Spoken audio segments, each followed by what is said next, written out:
Good morning or good afternoon, wherever you are from. Thank you so much for joining us today. We know some others are still getting logged in, but just bring your attention to some of the information on the slide in case this answers any of your questions. We do have a wonderful presentation today. We are recording this session. We will provide links to the recording and the slides within a couple of weeks before this is put up on our website where all our archived webinars are located. And we don't have formal CEUs, but we do have certificates of attendance. And so we'll send you an email about that within a couple of weeks as well.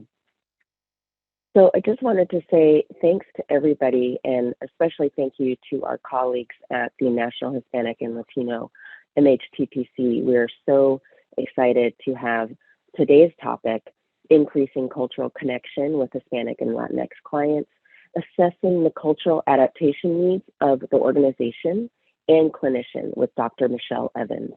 If some of you were not here 2 weeks ago, I highly recommend looking at our recording of that. It was fantastic. And while these are separate events, they are sort of meant to be watched if you can all together. So we'll make sure to get that link to you as well. Also, before we get started, just wanted to acknowledge in this event the land on which we all reside. And I know we're all coming from all sorts of places today, but we here in Seattle acknowledge all the lands, the tribes, the bands, and all the ancestral homelands on which we sit and have been here since time immemorial.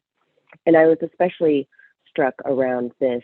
We have a great resource on our slide that we'll put in the chat, Native Land, but also thinking about Latin America's history and different, major events and tragedies and all of that with land. So it's just especially poignant thinking of that as well.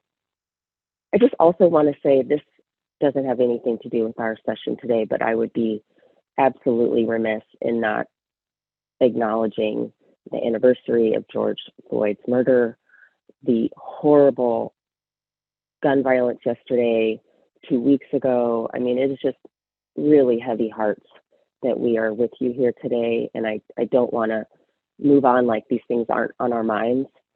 But yeah, I just want to acknowledge that these are terrible tragedies, and we will go on with our presentation, but please know this is on all of our minds today. So I'll go quickly through the next slide on a little bit about the MHCTC network. And we are part of a nationwide network. We are in Region 10. Our National Center colleagues will share their specific expertise. But if you haven't heard of the MHCTC before, we support workforce development, training, technical assistance for the nation on mental health topics. And we are funded by the Substance Abuse and Mental Health Services Administration, or SAMHSA. There's also addiction networks and prevention networks. Our specific region is Region 10, which includes Alaska, Idaho, Oregon, and Washington. Now just a little bit about our Northwest Center.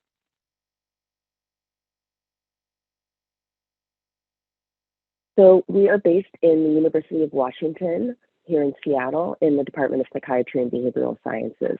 But our goals are the same as across the network: to accelerate adoption and implementation of mental health related evidence-based practices and other based practices, heighten awareness, knowledge, and skills, foster alliances and training needs, and ensure availability of free, publicly available training and technical assistance. Our particular niche with Region 10 are evidence-based practices for serious mental illness, such as assertive community treatment, cognitive behavioral therapy for psychosis, integrated care, and others. But obviously, these are not the only topics that we provide, and we do this through free training and technical assistance, online courses, webinars, learning communities, and such. So if you aren't getting our newsletters, please, we'll put that link in the chat at some point, and you can hear about all our events. And all the events across the network are free to you to take. So please avail yourself. Really appreciate that. Okay, next slide. Housekeeping. So you're muted and off camera because it's a large group. We'll share the recording and slides as we shared. If you have a question for like technical things, do we get the slides, do we get a certificate, please use the chat for that and we'll use our team. I just want to shout out to our fantastic project manager, Gabrielle, who's helping make everything happen behind the scenes. If you have a content question for Dr. Evans, I believe she may take some of those as she goes along, maybe save some for the end depending on time. But if you can put those in the Q&A box, that really helps us kind of queue those up and make sure that she's aware of how many questions are out there. Usually when people get very chatty, it's hard to follow where was a question and to make sure we get back to it. So the Q&A helps us do that, and that's really helpful. All right, next slide. Evaluation. So we're doing this in partnership with our colleagues today. And so you'll have if you've been to one of our events before, this will be a new little fun thing at the end. We're just dividing up the group by what month you were born in. So the first half of the year is going to get one code. Second half of the year, we'll use a different code. So you get those links before the end of the webinar and usually by the top of the hour. So in case you have to leave early, but we really value your information and your feedback, and it's confidential. We, don't know who said what, but oh, thank you. Sorry, my audio is a little messy if someone is telling me to check my audio settings. Sorry if that's what you're saying. But please know that SAMHSA does require that we do these surveys, but we really value your information. It really helps the speaker and our centers know if this is landing well, if these are topics you really like. It only takes a minute or two to fill out. Thank you so much. Okay. Now I think we are going to do the polls next, Gabrielle. So if you could look, there are actually 3 questions on this poll.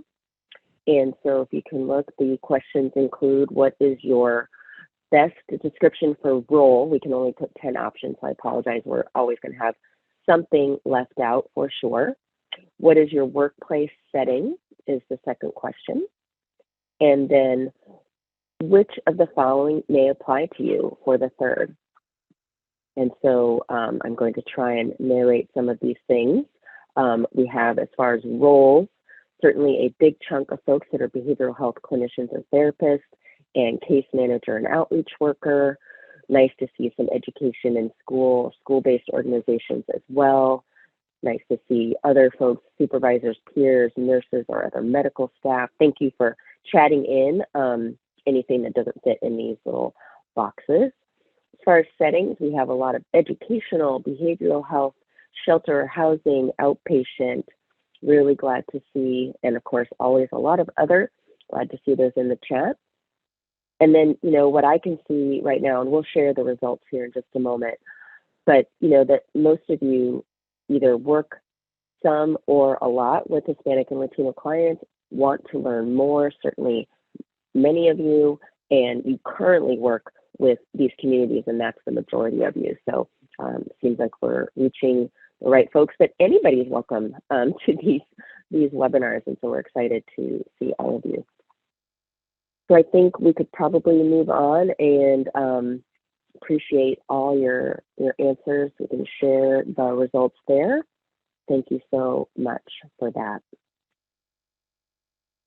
All right, well, I'm so grateful that we have Dr. Michelle Evans here today. She is a licensed clinical social worker, a certified alcohol and drug counselor, a licensed sex offender treatment provider, and evaluator.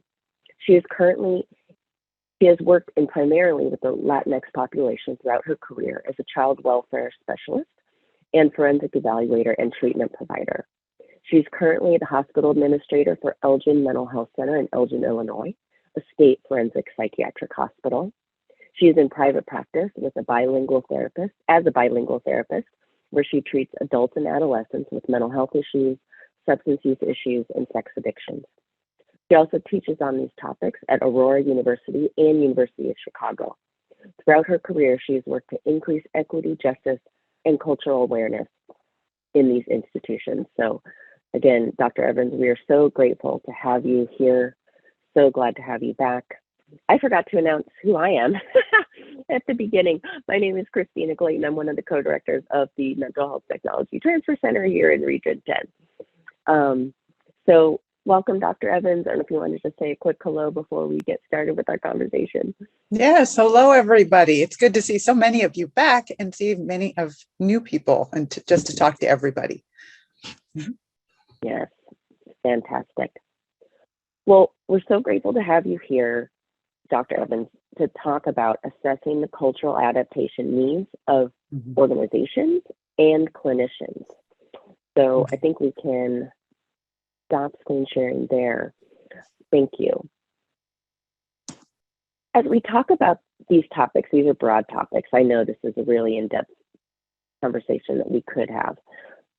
But in the time that we have with you today, I guess I wanted to ask first, what is important for people to know about providing cultural adaptations? What does that mean? What should people understand about this concept and how it works? I think sometimes there's a misconception that it is something additional, something difficult, something that requires a major amount of planning and that it takes a long time. And in reality, cultural adaptation happens with every intervention, interaction, and is really much more about the healthcare worker, or therapist, and how they're responding.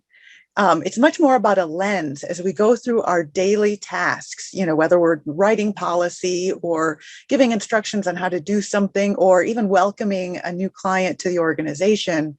It's much more about how we're doing this and what lens we're carrying as we're watching, okay, this client's coming in, how can I help them feel welcome? What are some of the things that are going to impact them based on their cultural values and values of the organization? And how can we make sure that we're meeting them where they are? And I think that often, because some of this, it happens very naturally, but cultural adaptation in many ways is just putting words to what we know, and then also doing it intentionally. And so that's really what we're going to be talking about today, is, being able to do that. Thank you. And I think, it can probably be confusing or maybe hard to understand that we, might have a treatment model or a way of doing our work or our care with folks, and we want to be culturally aware and adapt where needed. And at the same time, we also know there are a lot of culturally driven treatment approaches. And so we're sort of seeing that there's different ways you can do that. So I appreciate that. How do cultural adaptation needs present on the clinician level versus an organizational level or program level? Like, how does that present that people might know, we are actually needing to adjust course. We need to take a different approach that's more relevant and responsive. So I can respond to this in two ways, as I'm a therapist, but I'm also an administrator of a hospital. And I think as a therapist, I usually first recognize when there may be, I'm not being culturally sensitive, using what I call my spidey senses of just, I don't feel like I'm communicating. I don't feel I'm being understood, and I don't feel I'm fully understanding where the client's coming from. Often that is my first indicator that I'm missing some of the client's values, their beliefs, certain norms they have, especially when I'm finding myself react really strongly. A client says, well, this is what I do to help fix this problem. And when it's the instant, no, that's not right. But I can see the client says, no, this does work for me. That is often even my own professional culture that I have to be very careful of, in just looking at why do I feel like there's this barrier between us? Lack of culture and lack of understanding of culture often just creates a barrier where you have two individuals that can't communicate because we can't talk about what's important to us, and one person's challenging the other as to their values, norms, and beliefs, which are really deep-seated things, for someone. And so that's where I find as a therapist, as an administrator, as a supervisor and a leader in my hospital, I often find it in the data. When I work in a community that is 99% Hispanic, but my agency, well, only, 60% of my clients are Hispanic. Why is that? That right there, it shows me that something's happening, and we can see it even in our success rates. If I have clients and I see the discharge rates and they're not aligning with my community, I know instantly, okay, there's some cultural issues here, and so often as a leader, it's almost easier to see very blatantly the cultural rift because of my data. It shows me people go where they feel comfortable. Often, as we know, clients are going to stay longer in treatment, going to complete treatment more likely when there is a cultural adaptation and where they feel comfortable. We all do. And so these are some of the things that in our presentation, we're going to discuss just how to do that and how to adapt some of those things so you can strengthen and improve, either success rates and also improve your own connection with your clients. Great, thank you. I think that's so huge, and I really appreciate having the micro level, what you might be feeling, sensing, or seeing in your interpersonal work with folks, and then at that kind of 10,000-foot level, what's happening if a particular group is all, not receiving the same kind of care or getting the same benefits, or something's happening as a trend, and you won't know until you look at the data, as you said. So that's really helpful. Yeah. Lastly, when you have work, you are a supervisor, you are a manager, administrator. When thinking about supervision and being a supervisor, working, everyone has a supervisor, so everyone's really affected by this. What have supervisors mentioned most often, or what is most helpful when they're striving to support cultural adaptations, both within their teams and their organizations? Are there things that, have really been aha moments, light bulb moments, or, themes that you've picked up on over your time? Yeah. I think it's when you're talking to someone that you're supervising or working with, a lot of it is just about openness. I know the other day I was supervising a new group of students, and I found just a couple of gems because the students walk in and instantly identified, I know what my culture is, and I recognize that my culture can often be a barrier to people approaching me, and I want to learn about that. And I recognize my involvement in that. I had the same question to another group of students, and it was very much, when we talked about cultural adaptation, was I have to learn about other people, which is great, but there was no kind of understanding of their own involvement in that. And I think as a supervisor, that's one of our biggest struggles, is how do we broach those conversations, because they're very personal, and you're talking to one of your employees, and it can be a very difficult conversation because these are very deeply held beliefs, and so sometimes just broaching those topics and understanding how to have those conversations in ways that'll help people hear can be really difficult.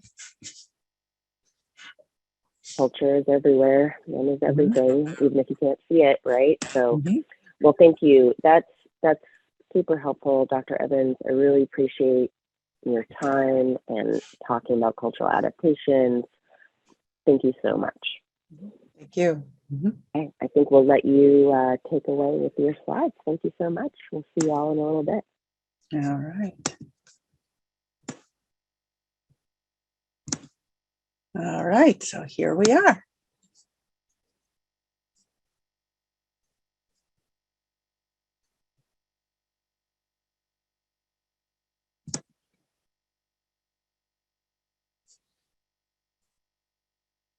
Angel, are you there? Yes. Thank you, Michelle. Thank you, everybody, for being here today. And thank you to Christina and Gabriel for hosting this event.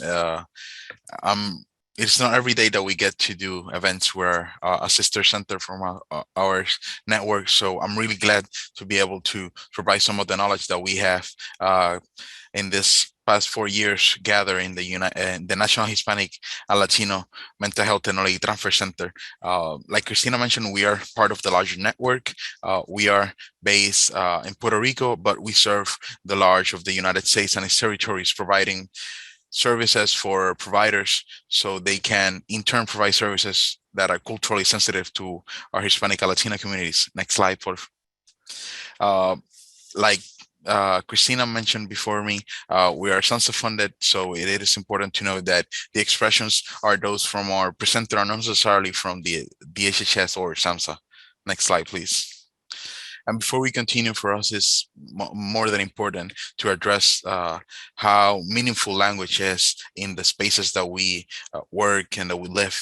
And that is why we use non-judgmental language that avoids assumptions, that is respectful and clear and understandable. And we try to provide this through our presentations, and we exhort you to do the same throughout your life. Next slide, please. Like I mentioned, we provide services to enhance the workforce that provides services to Hispanic and Latino communities. All of our services are free of charge. The only thing we ask is that you complete the evaluation at the end, is what helps us to continue to do this work. So feel free to reach out. We'll be having our contact information at the end for any technical assistance or information that you feel you want to explore regarding Hispanic and Latino and how to better serve our communities. Like we mentioned here, like I mentioned, we are part of that larger network throughout the United States, and we serve all of the regions, including Region 10. Next slide. These are some of the products that we have in our website. I'm going to be sharing some of these resources with you all as Michelle continues her conversation. I'll be sharing those in the chat. Next slide. This is one on our newest book titled ¿Quiénes somos y de dónde venimos? Roughly translates to who are we and where do we come from. It navigates a little bit of the history and the mental health issues regarding the Northern Triangle, some of our communities from Central and South America. You can feel free to visit our YouTube channel where we post all of our videos and have other conversations that perhaps could be of interest to all of you. And Michelle, I think I will hand that off now to you. Thank you for having me. All right. Thank you very much. I'm him. All right, so here we go. So welcome to everyone. And so I was delighted to see that so many of you have been here, attended 2 weeks ago with us. And I look forward to continuing this conversation.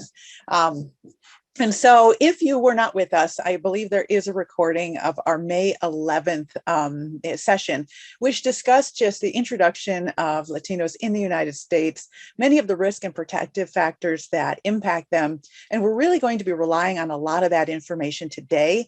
And so as you go forward, if you didn't see that, you can always jump back there, but do kind of bring that to mind as we have gone over just the risk protective factors and some of the cultural values of this population. That is really important as we look at talking about just that cultural dynamic and how it impacts our organizations. And so today we're going to talk much more on a macro level, a meso level in terms of what happens in our organizations and how we grow as an organization and how do we grow as staff to be able to be much more culturally humble. I know supervision, and the majority of our professions that we come from, supervision is the most important thing, especially because cultural humility really comes from this stance of, I need to understand who I am. Just like we talked about in our initial conversation, when I walk into a session and I've been me my entire life. And so I'm very convinced that my values, beliefs, and norms are great. They work for me. And one of the biggest mistakes that we make as workers is believing those things are going to work for everybody else. And so supervision is one of those things that is meant and developed to help us get another perspective of, are you able to see this clearly? And especially when we're talking about cultural humility and cultural competence, that is so important here. And so one of the things, because I don't want you sitting and getting lonely over there, I'd love to hear you in the chat. Last time we had a wonderful discussion in the chat, and it's a great way to share just some of the different things we're doing. And so in the chat, I would love you to share, what is your organization's greatest barrier to being culturally humble? And so as we think about just what cultural humility is, I would love to hear just some of the barriers that you see, either as a staff person or as a leader in your organization. And I do have the chat open, so I'm keeping an eye on it so that I can kind of comment as you go forward. But we get some really great ideas in there. While you're thinking that, while you're posting your greatest barrier in your organization, I'd like to just jump back just a little bit. So for those of you that are new, here is our Hispanic population here in the United States as of 2020, because I'd like to know, usually, I know even in my own mind, before I started looking at Region 10, which is way up there, Washington, et cetera, those states around there, and Alaska, don't forget them. I was walking into this going, oh, come on, there's not a huge population. And so, but all of a sudden I looked at this data and I'm like, wow. And I know we got a lot of people from New York. I saw we have many people over there. You see, I'm in the middle of the country. I am actually from the Chicagoland area. And so there are a lot of pockets that really show that our population is moving, and in many different places and many just little pockets.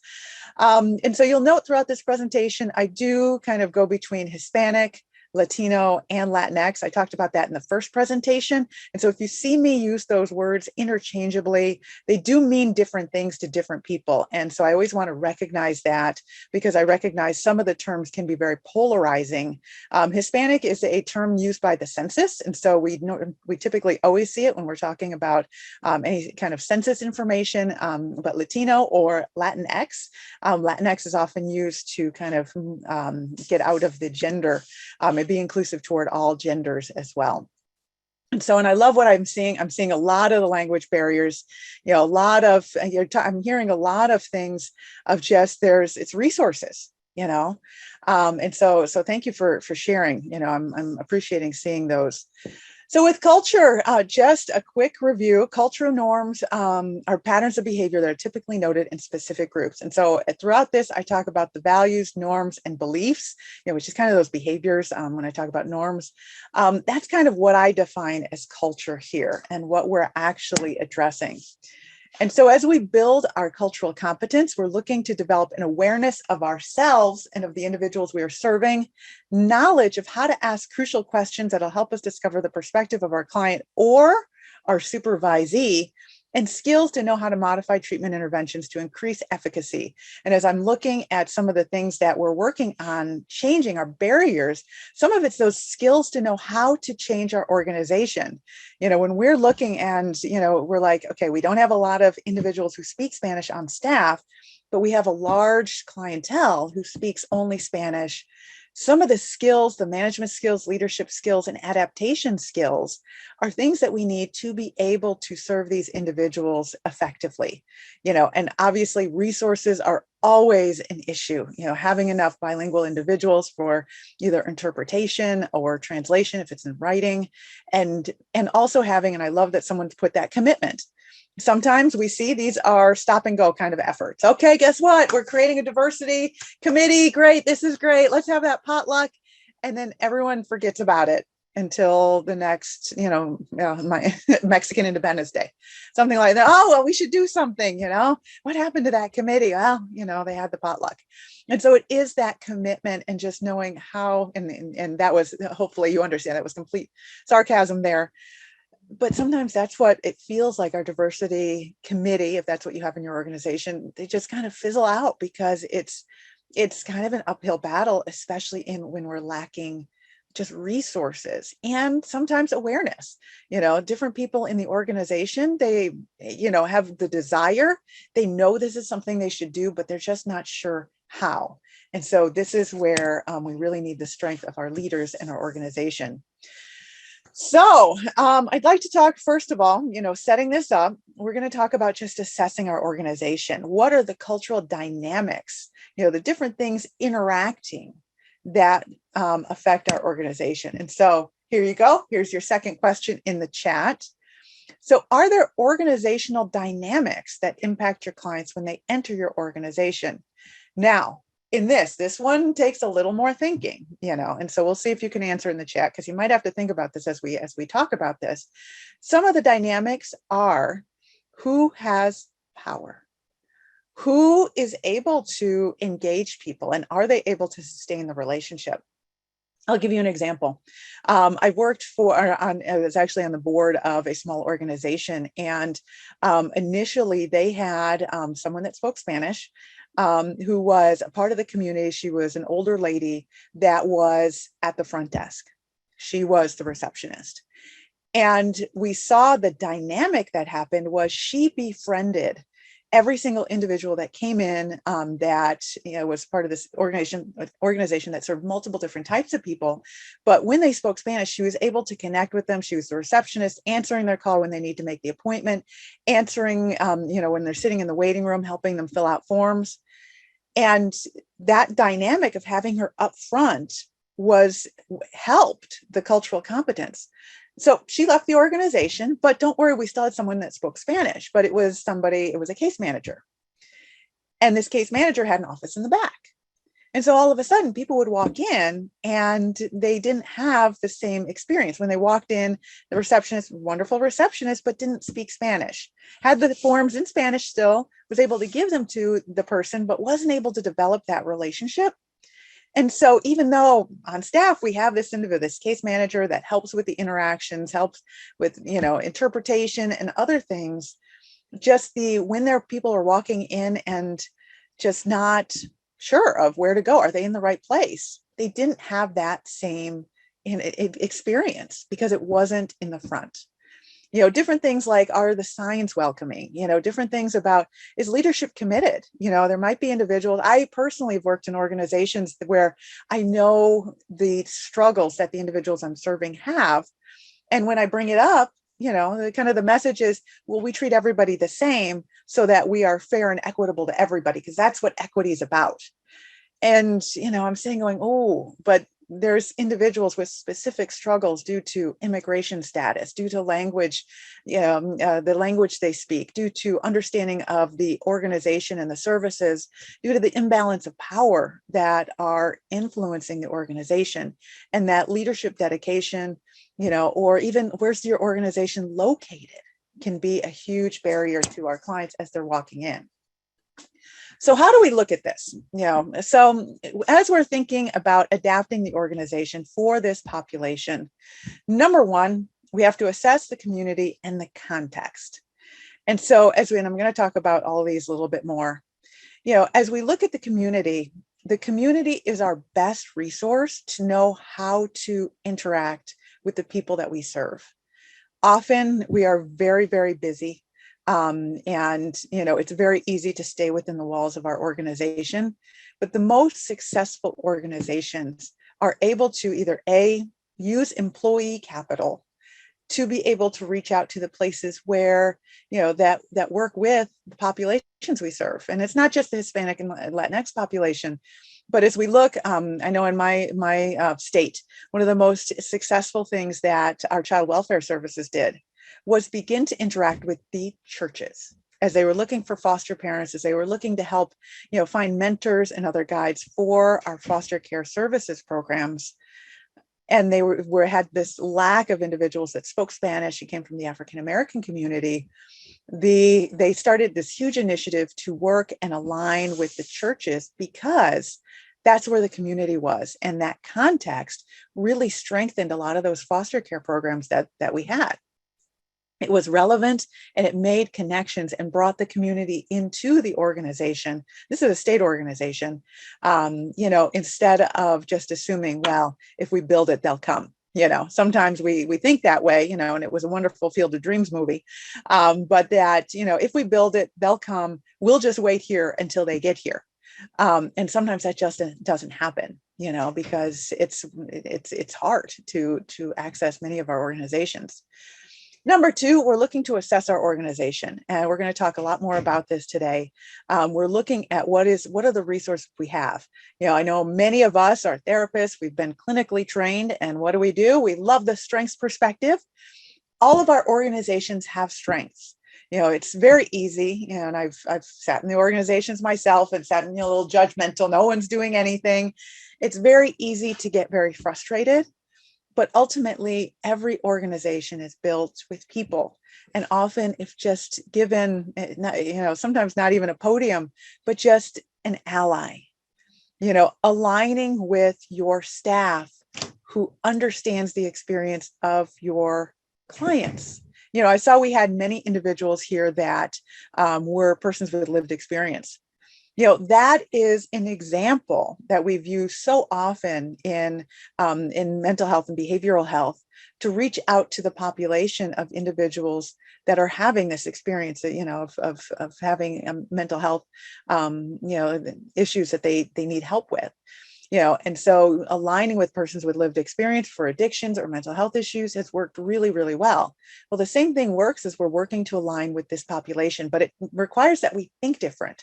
And so in assessing, we're looking at what are our strengths, what are we doing well, what is bringing people in, and when we're successful, why is that? Are we more successful with the kids? Sometimes I know a lot of organizations really successful with our children because often we have after school programs or other programming that works well. And so if we're really successful with our kids, how do we pivot that to work with their families? So an example of this, I recently worked with an organization as one of the community members. They brought me in, they said, here we have, we just started this Head Start program, but we also have, other recreational services that we don't really see, individuals, people of color attend. We can get their kids in for Head Start, but that's it. And again, I'm looking at the situation and going, so your strength is you do really well with these kids. It's one of the few Head Start programs. We see the families come in, but the families come in, pick their kids up, and they don't stay. They're not formulating a relationship with this recreational organization that could move into so many other things. And that is really a resource for this population, but it's not accessible. And as we walked through the building, we were able to see that there was no signage in Spanish. There weren't other people, the pictures on the walls weren't reflective. Like I mentioned before, everybody at the front desk, there was really no one in the organization that could greet people and connect with them, other than in the Head Start program. And the Head Start program and the recreational programs were completely separate.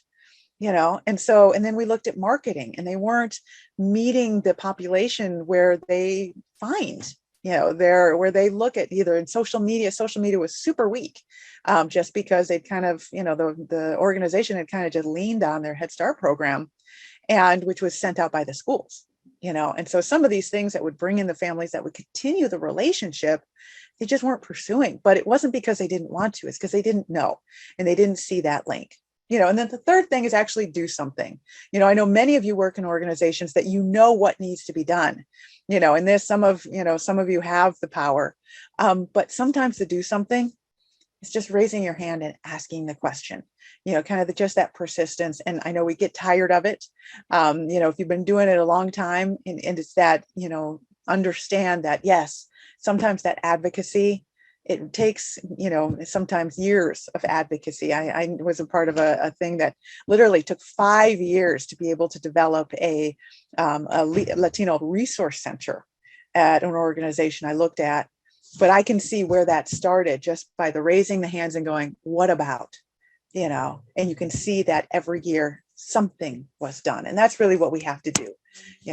So assessing your community, you guys saw this slide last time, and hopefully you gave it some thought. As you're looking at what you need to do, we're thinking about what's your community like? What part of the general population is Hispanic? Which Hispanic subcultures are present? What are they from specific areas in South America, Mexico, and the Caribbean? What neighborhoods do they live in? When you think about your organization, where it's located, is it accessible? Is there a bus? Do you actually know? I know even as an administrator, I knew there was a bus somewhere, but I didn't know where it went. And I just assumed, well, there's a bus out here. And when we actually started looking at it, the problem was that the bus came at times that didn't align with our agency hours. And so it was either the individuals had to get on the bus super early and arrive 45 minutes before the place opened, or depending on what time their appointment was, they'd have to wait a significant amount of time. Or when it was time to leave, they'd have to wait another, long period of time, an hour plus, until the next bus came around.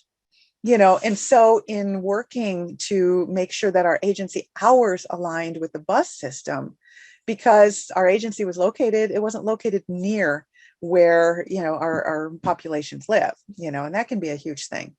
Now we're looking at literacy. As we know from last week, I think it was about 76% of individuals that identify as Hispanic or Latinx actually speak English, and so it's a huge amount. But then we're also looking at how well.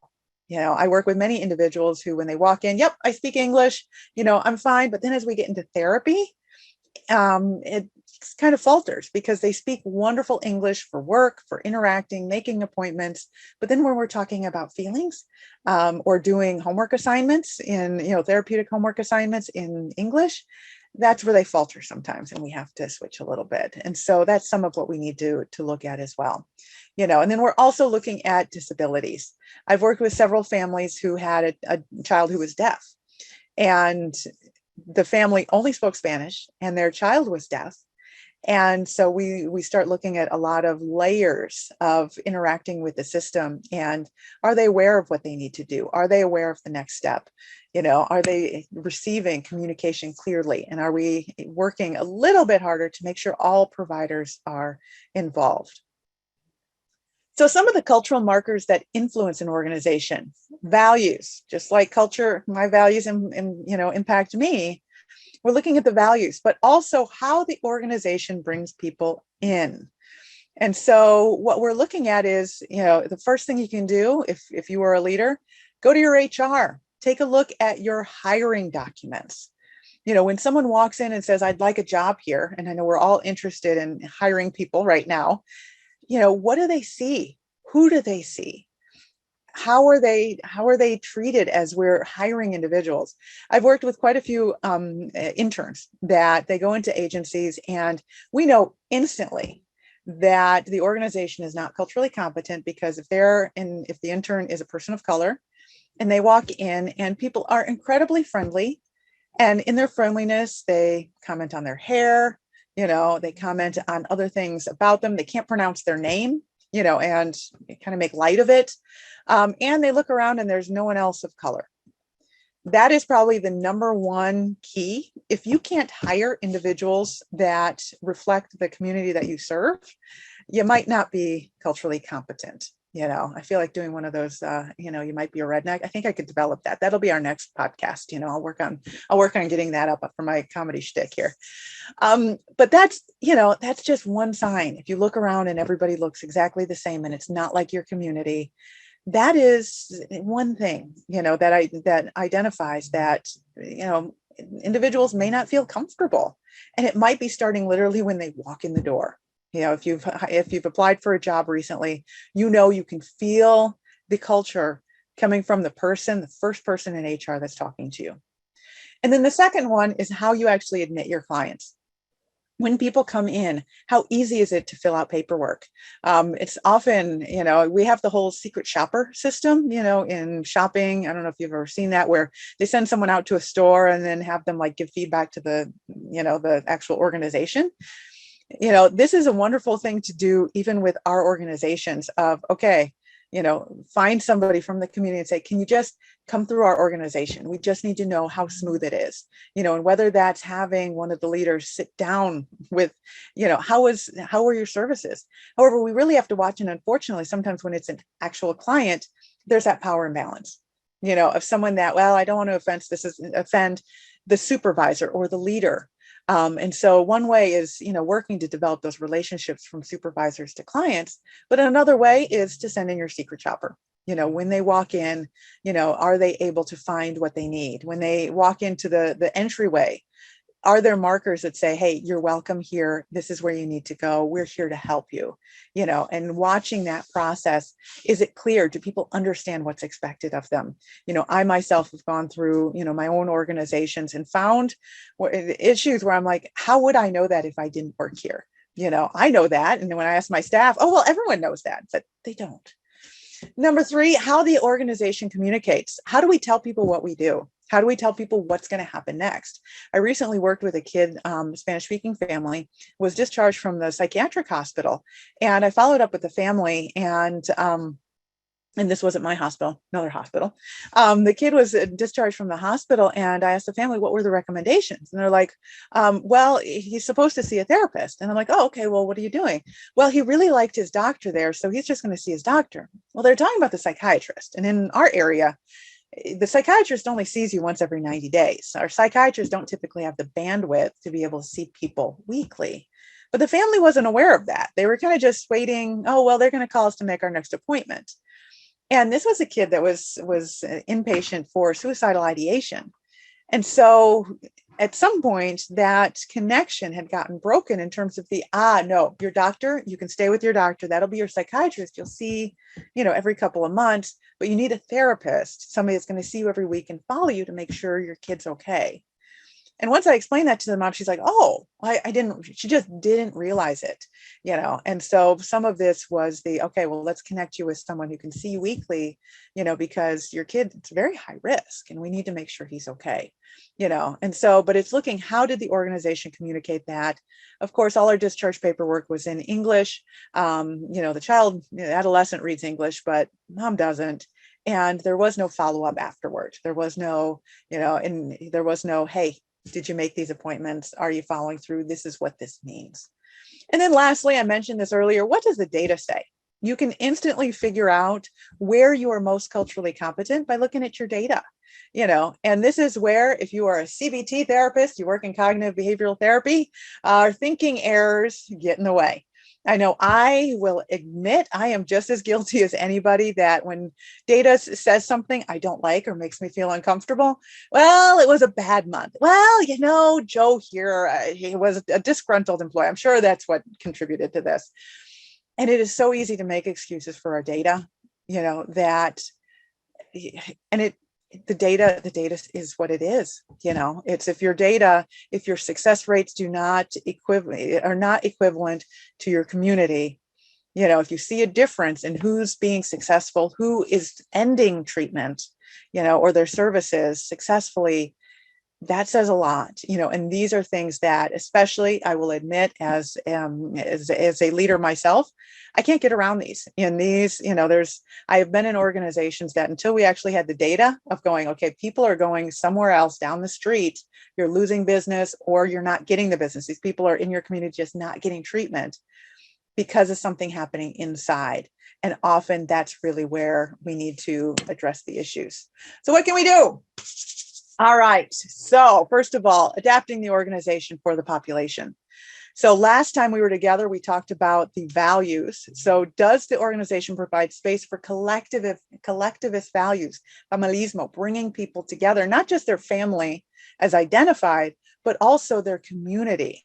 Is there space for the community? Are we interacting with them and welcoming, hey, oh yeah, your school social worker, you work with her too? Hey, well, let me make sure, is it okay if I send her your discharge paperwork? Because I know the kid's going to see, your school social worker. Let's bring her in. That is collectivist. That is familismo, building that. But often we just communicate with the client and we don't ask them, are there other people you're working with that I can send your discharge paperwork to, that I can include in these conversations so we can make sure that your community is supporting you with this problem? Are the values based on lifting up the community, developing a personal relationship, personalismo? I told you about the receptionist earlier. Respect, respeto, and professionalism, simpatia. Respect is shown not just in how we act with people, but how we prioritize. Are we, if we're running late, do we tell people, I'm sorry, we're running late? Or do we just let them sit in the waiting room all day?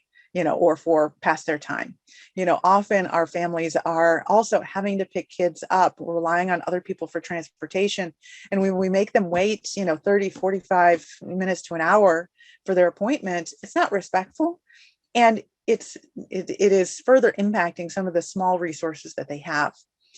I mentioned this, do your employees reflect your community? Is it comfortable for the Latinx individuals to enter the organizational space? I've worked in places where, when I talk about and when I advocate for the people I serve, it's seen as an extra. Oh, we got to do extra for this population because of their language, or because of, different needs that they have. It's not an extra. This is just what we do. This is just part of serving people. Just like if somebody had a disability, if they needed a wheelchair, I wouldn't go, it's just so much extra to put a ramp here instead of stairs. Fine, I guess we'll do it, or maybe we can, can I just, we just lift them in, or no, you don't make excuses for that. You just do it, and not that language is a disability. Just an example there. Who receives the organization's communication? Who does not? My receptionist, my Spanish-speaking receptionist, she needed to know about things that were going in the organization because she was our connector. Leaving her out because, well, she's just a front desk receptionist. She doesn't need to know all this other stuff that's going on in the back. That would have been a huge disservice to the population. Who's the communication written for? Is it available in Spanish? Does it hold information relevant to this population? And is it accessible? If you're only emailing things, I'm sorry, we just email our intake paperwork. There are a lot of individuals who don't have access to printers and things like that we have to consider. And then that last one is, of course, what does the data say? What staff are you retaining? Are you looking at who is leaving your organization and who is staying? Are there differences, in your data? Is feedback being gathered? And then engaging promotoras or other community advisors can help an organization identify opportunities.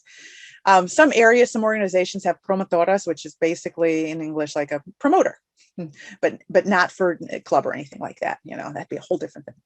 But it's like a promoter for the organization, and it connects the community. These are individuals, often within health organizations, the one that I've worked with, within health organizations that can reach out and go into the community to help connect with people, and we can do that depending on our organization. We can do that in a lot of different ways based on our particular needs. And so cultural adaptation happens through formal and individual leadership. A lot of this is just standing up and going, this is important as an individual. And so our question today is, how do we develop culturally humble staff? All right, because that's the next thing. As I saw many of you are talking about, it's it's not just about, obviously I'm speaking to the choir here. All of you are attending this webinar, which tells me you're interested in this. But it's the people that don't think that this, webinars like this are important, that really I know we're interacting with on a daily basis. And so in the chat, what helps you discuss culture with colleagues and supervisors? How do you bring it up? Do you wait for something? Do you just, do you find cultural events to talk about? Do you call something out? How do you help your organization be more comfortable, or just bringing it up as a, hey, I know in my practice, sometimes I did use cultural events of, hey, this event's coming, it's, we're coming up to Pride Month next week. And it's, hey, what are we doing, for that? Is that something, are we recognizing this month as an organization? And sometimes being that person that just brings it up and almost presents to leadership, here's something we could do, and it's very easy. Sometimes that super helps. And so through supervision and leadership, I'm going to give you a little overview of what supervision is, and so I'm sure you're reading this slide right now. Our supervisors are responsible for providing direction to the supervisee, who applies the theory, standardized knowledge, skills, competency, and applicable ethical content into the practice setting. And so this is the individual that, and it may be direct. I know some of us get clinical supervision. Some of us supervise large groups of people, and so then it's more of that mentoring, and it might just be even on the fly. Of, hey, here's a way to do this. This is something new we have to do. This is how, I'd like to see it. Or even asking, how do you think that this would, this could best happen? And so what this looks like in supervision is this idea of cultural humility. It's a valuable tool to incorporate a commitment to critical self-reflection, self-evaluation, and self-critiquing, essential to multicultural awareness. And so it's adopting that stance that here in this organization, or if I can't affect the whole organization, here in this office, my particular office as a supervisor, this is how we address this, letting the people I work with know that, this is just how I am. The people that I work with, I feel very, sad for them, because just about every conversation we have, I ask about, okay, how does culture affect this decision? As we're, directing employees to do this, how is culture going to be impacted? And I make sure that I just keep bringing it up. And what I see happening is others start bringing it up because they know I, as a supervisor, am going to bring it up. So they work to, get there before me, and come with their plan. But it's just bringing that up and becoming that person that brings up culture, and in my case, often for the Latinx population, but for whatever culture of the community that you serve, it's being that person that just brings it up. So if you've never seen a supervision theory before, this is a nice little model that is very easy to kind of remember and use regarding supervision. And so, I'm seeing you guys, I love seeing you in the chat, because yes, there is, sometimes it just hasn't, nobody's been discussing it. No one has brought it up. And these, as we work with our individual people and start training our staff to think this way, sometimes I look at it, in my sneaky little way, as managing up, especially if you work for an organization that's large above you, it's managing, but working to gain, support on the ground level, which is where many of us are. So the first thing we look at, based on Kadushin's theory, is administrative supervision. This is synonymous with management. And so this is, making sure who are we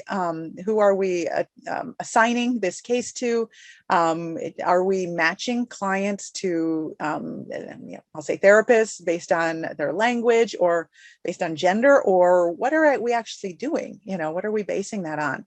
But it's also looking at some of the other, what's the organizational demand in terms of, just following policy and things like that.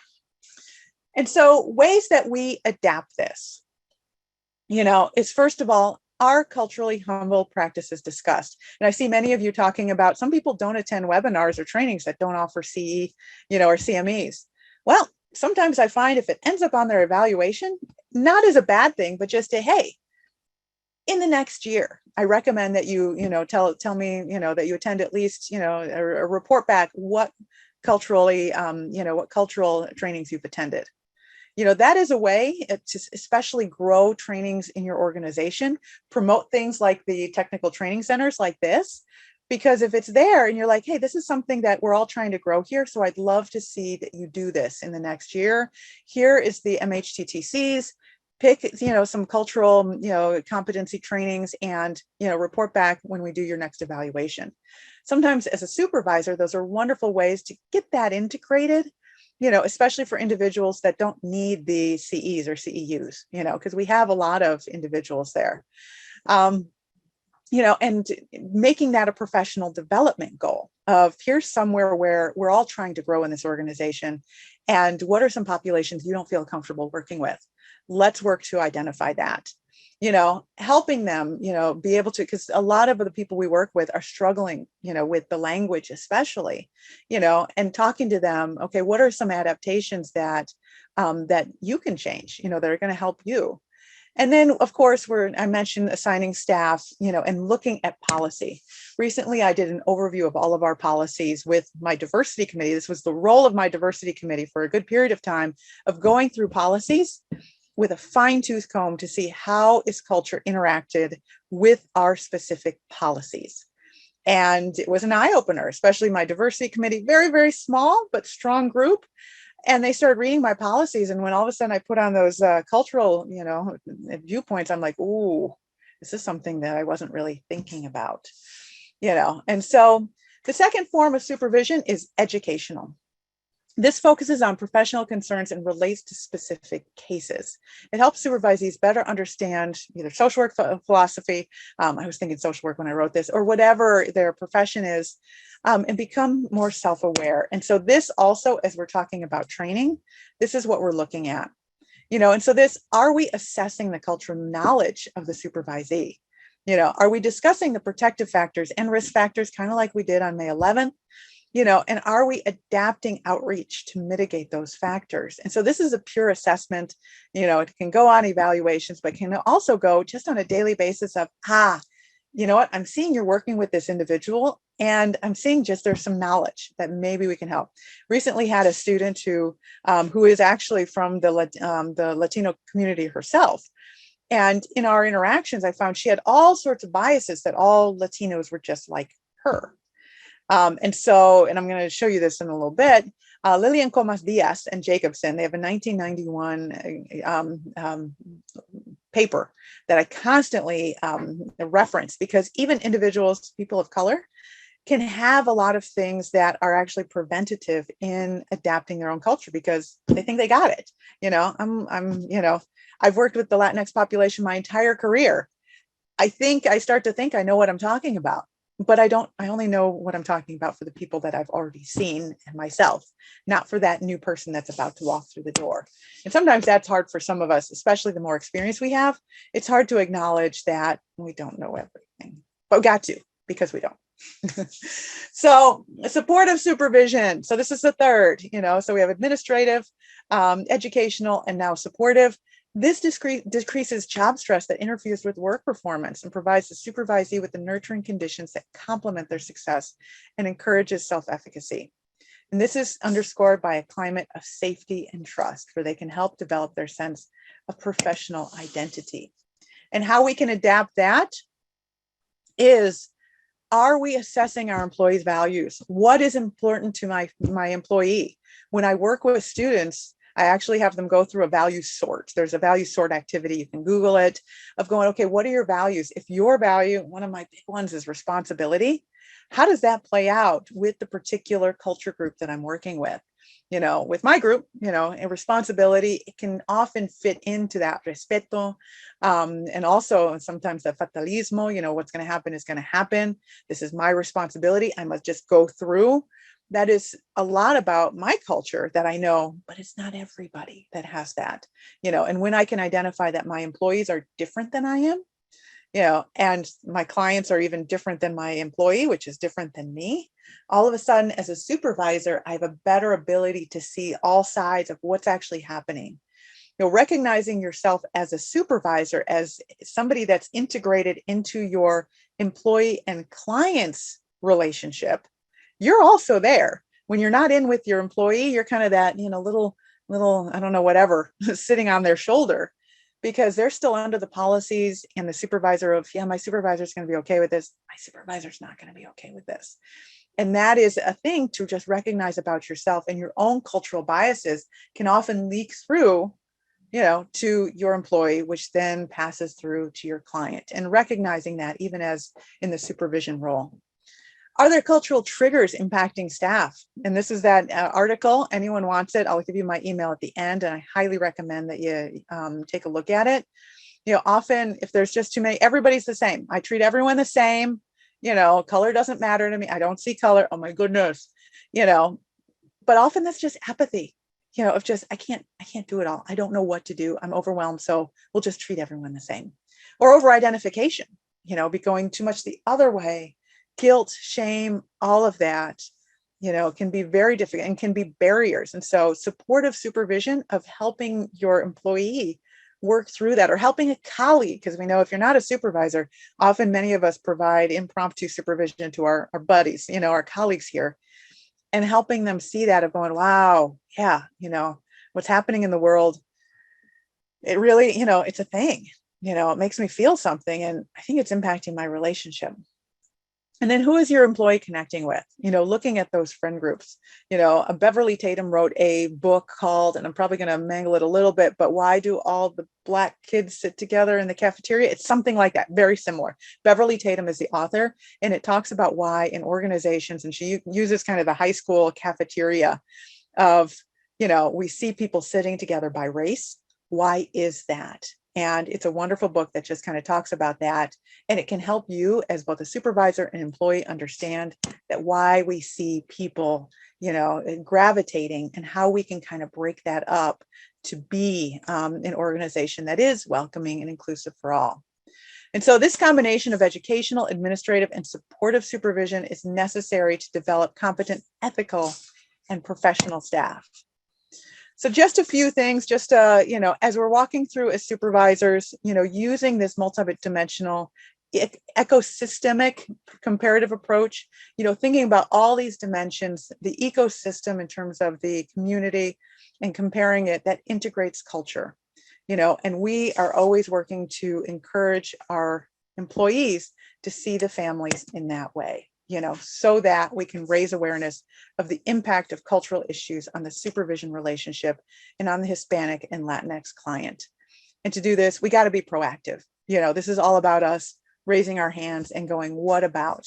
If your supervisor is not talking about this, it's about telling your supervisor that I'd like to talk about this. Often you asking your supervisor, I want to talk about this. This is important, triggers them to talk to other people. And so some of our adaptations, I'm going to go through this, I'm watching the time. And so, thank you for putting that in the actual name in the chat. I appreciate that, and so some adaptations to supervision, and I'm going to push through just a little bit faster, but I got a good slide coming up here with some resources. Some of our adaptation is modeling reflexivity, understanding, and I've said some of this, of just understanding the supervisees' multicultural identities and seeing how this is impacting our relationships, presenting, discussing, and providing didactic material. Sometimes we just need to know. We need webinars like this that just say, this is how you do it. Let me spell it out for you. Let's not make it too hard. It isn't really. Directing and supporting reflective activities such as mindfulness and about culture. Let me be mindful for a minute about my privilege right now that I have. And it's a humbling experience to realize that, even my privilege of speaking to you today and sharing these things. And then using self-assessment and inquiry tools. There are so many assessments and different things that you can find that are free, that often in group supervision or team activities, helping people discuss that. And they're all over, right now. And of course, if you email me, I can get you some of those as well. So some things we're doing, addressing barriers. When we see it, we call it out. And engaging in collaborative reflection and assessment, and then encouraging training on working with this population to increase competence and awareness. And so, all right, I'm going to blow through here, for a second, because I want to show you, just some of the resources that we have. And so as we're looking, in terms of actually changing, as you walk away today, do your leaders know about the cultural differences between staff, between consumers, or patients, clients, and between staff and consumers? Is this a thing that is recognized? And do they know how they impact the receipt of services? One great thing you could do today, is to identify, because I believe this is going to be on a recording, but also identify that, hey, here is an organization that offers everything free. Guess what? Supervisors love free stuff. And going, hey, I can see this has helped me. I'd really love to see how this could help other people. So here you go. Here's some basic things, low-hanging fruit that you can do at your agency. I'll let you read it here. I want to address one of the questions that I saw, which was how do we hire bilingual therapists? What do we do? And remember, not everything's about money. Money talks. We do work for money. However, at the same time, it's autonomy. It's being able to make a difference. And as we're looking, one of the greatest things that I've seen, and obviously most of us know, working with the local community colleges to bring people up, sometimes it's using, it's developing policies of better educational leaves for individuals that are already working for you as a receptionist, office, clerical staff, and making sure that they have access to use flexible time to grow up, into being case managers and therapists. That is one of the most important things, because you know what, you do that, they stay with you and they work within your community as they grow up, into being social workers or whatever you need. But it's providing that educational leave time or flexing time so that they can do their studies, they can do their internships, be open to interns, from the local colleges, especially, and go back to your colleges, talk to the deans of your local community colleges. You should have a relationship with them, because with that relationship, we find that they're working on the same things. They want the same students that you want. You want them graduated. They want them before then. And it's just developing those relationships, And so that's interesting. I'm seeing Regina's sometimes certification. I know the places that I've worked have had certification where they certify their therapists, and to identify a definition of what that certification looks like. And so that, that is one of the most important things of, I'm certified in my state, state of Illinois has certified me as a bilingual worker, and I can get pretty much any state job. And when I go to other employers, I can have that of, somebody has tested me to prove that I have sufficient ability to work with these individuals. And sometimes that can get around liability, is developing those certifications. And there's already certifications that exist in the world. You don't even need to identify them. And that can work around some liability issues. I'm seeing Jeanette's question here. There are so many resources with the MHCTCs. So the National Hispanic Latino MHCTC has a ton of them. And I think Angel put them in the chat, where you can go to our website and find all sorts of them. And we have it on suicide, mental health, schizophrenia. We have a lot of the resources for clinicians that give you those terms. And I'll also say that sometimes reaching out to us, at the Hispanic Latino MHCTC, we can help you with a lot of that, and just talking about what that looks like. And so those are resources that definitely can be super helpful. I am seeing here. And so what I recommend as you go forward, here's some resources for you as well. If you are in an organization that is looking at identifying specific things, you want to know what's best standard. The National Class Standards was developed by SAMHSA, and it has a list of standards that are recognized as, as the golden rule. And so they have this principal standard down here, and there's a lot of information. If you look up class, I've been a reviewer for a lot of federal grants, and they always use the class, or they have in the past. They're starting to change it up a little bit, but it's really a great place to start. It's something I started using in my organization just to give us where are we going? What's our North Star? To talk about this. And then we were able to develop something that was more specific. In terms of certification, medical interpretation, is often used. If you go, so I'm very familiar, I actually was the dean over a program for legal interpreting and medical interpreting. And that medical interpreting does have a course on mental health. And so most medical interpretation certifications include mental health, because that's health. And so, there are definitely some programs throughout the country that do certification specifically in terms of mental health, but also in terms of legal interpreting. Those are typically the two tracks where people are. But there's also a greater, and I can't remember the name, there is an international certification for language. It's kind of hard though. So some of our native speakers from our communities don't always, it's not always, sometimes they can't pass even though they're completely fluent, and so there's definitely some options there. And if you Google it, again, if you email me, there we go. If you email me, I can definitely connect you to some of those things, because yes, as Alexandra said, not all interpreters are created equally. I've had to do my share, even in court, which is not appropriate for me at all.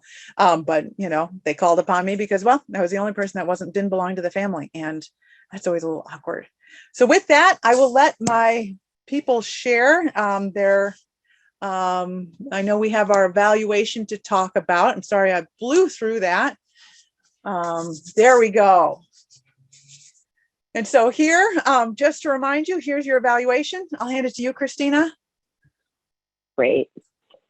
Thank you so much, Dr. Evans. This has been just unbelievable. Such a great second part. Of course, I do feel like we need to spend multiple days digging into all of this stuff. And I just want to say, you're so fluid, just weaving in everything that's coming in through the chat and the Q&A. Like, I was like, oh, is she going to go? Oh, there she's addressing that perfectly. So thank you so much. You're obviously a pro. So thank you so much for the content. I appreciate everyone's interaction. So we put the links into the chat. If we can go on to the next slide, just as a reminder, we do have one more session. And again, today's will be recorded. The other one was recorded and was shared with you, but we do have one more coming up in 2 weeks. So hope to see you there. Just thank you, Dr. Evans. Thank you, Angel. Thank you, Gabrielle. Thanks everybody for being here today. We can tell by the turnout that this is an important topic, and then we know in needs assessments and other things that this has been important. Yeah, and thank you for sharing about the upcoming conference. We're just so grateful that you spent time with us today and are collaborating with us on these 3 webinars. So thank you so much. Heart goes out to everybody. Hope you make it through today, and we hope to see you next time. We'll leave the room open here for a little bit in case people want to grab links from the chat. Please do the eval. I know I sound like a broken record, but I know everybody here on the call really appreciates seeing the feedback, and we'll see you next time.